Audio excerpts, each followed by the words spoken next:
আপনারা কিচেনে যে রান্না করেন, রান্নাঘরের আগুন আর জাহান্নামের আগুন তো একই না? সিলেটের ভাইরা বুঝে থাকলে উত্তর দেন। কিচেনের রান্নাঘরের আগুন আর জাহান্নামের আগুন এক না? একরকম? বিষ্ণু বলেন জুজউন মিন সাবঈনা জুজআন মিন হাররি জাহান্নাম।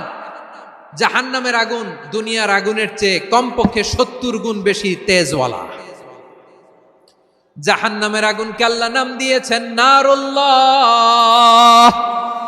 এটা আল্লাহর আগুন, নারুল্লাহিল মুকাদা আল্লাতী তাত্তালিউ আলাল আফইদা, যেটা কলিজার মধ্যে যে ধরে যায়।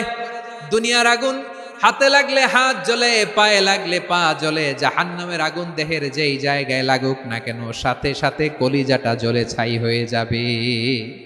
নারুল্লাহিল মুকাদা আল্লাতী তাত্তালিউ আলাল আফইদা। জাহান্নামের আগুন গায়ে লাগলে আপনার কলিজা পুড়ে ছাই হয়ে যাবে। ওই জাহান্নামে আমরা যেতে চাই? আমরা তো সবাই মিলে নাশিদ গাইলাম, জান্নাতে আমরা একা যাব না, সবাই মিলে যাব। ওই জাহান্নাম থেকেও সবাই মিলে বাঁচার দরকার আছে না নাই? কি ভয়ঙ্কর শাস্তির বর্ণনা যে বিশ্বনবী দিয়েছেন, এত বিস্তর আলোচনার সুযোগ আমার নাই। আমি শুধু সবচেয়ে হালকা পাতলা, দ্য লাইট পানিশমেন্ট, সবচেয়ে হালকা শাস্তি কি হবে এটা বলবো। বিশ্বনবী বলেন ইন্না আহওয়ানা আহলিন নারি আযাবান ইয়াউমাল কিয়ামাতি লারাজুলুন তুদাউ ফি আখমাসি কদামাইহি জামরাতান ইয়াগলি মিনহুমা দিমাগু। জাহান্নামের সবচেয়ে হালকা আযাব কি হবে শোনো। সবচেয়ে ভারী না হালকা?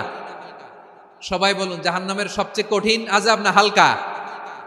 জাহান্নামের সবচাইতে হালকা আযাব হলো ওই ব্যক্তির আযাব যার পায়ে দুটো জাহান্নামের আগুনের জুতা পুড়িয়ে দেয়া হবে। ওই আগুনের উত্তাপে তার মাথার মগজগুলো ভাতের মারের মতো টপ টপ টপ টপ করে বেয়ে বেয়ে পড়বে। নাউজুবিল্লাহ পড়বেন না?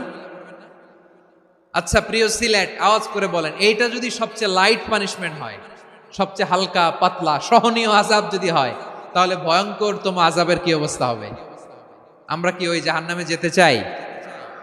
জাহান্নামের অবস্থা এত ভয়ঙ্কর হবে, জাহান্নামের ভেতরে লক্ষ লক্ষ কোটি কোটি কাফির মুশরিককে দেওয়ার পরেও জাহান্নাম বলবে হাল মিম মাজিদ, আরো আছে নাকি, আরো দাও। কোটি কোটি কাফেরের দল, মুশরিকের দল, সীমা লঙ্ঘনকারী দল, তাদেরকে যখন জাহান্নামে ফেলা হবে, বড় বড় পাথর খণ্ড জাহান্নামে ফেলা হবে, তারপরও জাহান্নাম বলবে হাল মিম মাজিদ, আরো আছে নাকি, দাও, আরো দাও, আরো দাও। আমার ক্ষুধা নিবারণ হয় নাই। জাহান্নামে তো উত্তপ্ত হবে, জ্বলন্ত হবে, ভয়ঙ্কর হবে। জাহান্নামের এক অংশ আরেক অংশকে খেয়ে ফেলবে। আল্লাহু আকবার। ফেরেশতারাও টালমাটাল হয়ে যাবে।